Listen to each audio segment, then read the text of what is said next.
this short video, you'll learn how to change your AVPN port level class of service profile. In this example, we will change the class of service profile parameters for an AT&T virtual private network that has port level class of service. To start your order, go to the Network Inventory page from the main menu. Find the location you want to change and expand the location. Expand the AT&T virtual private network service. From the Actions menu, choose Create Order. You are on the Manage AVPN Service page. Expand the port information.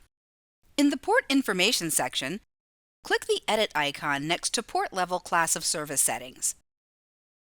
The Port Level Configure Class of Service page opens. Select a class of service or COS type. Your port COS package defines your eligibility.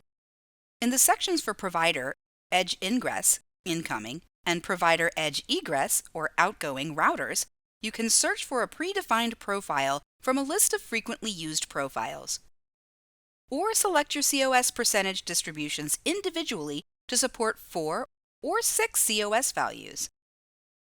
In this example, we will search for profiles that include the number 1.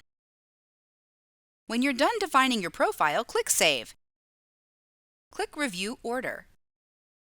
Review the order details and add any contact information. You can still cancel your order or edit it from here. Once we have all the correct details, you can schedule your order. In the Provision Date window, choose your time frame and submit your order. You can then view the status of your order using the Order Status widget. For more details on ordering, check the Business Center Help menu. You can see all order types, availability, and get step-by-step instructions to place orders. To get help, go to the main dashboard. Click on Help menu. Click on Orders. Click on AT&T Virtual Private Network Service.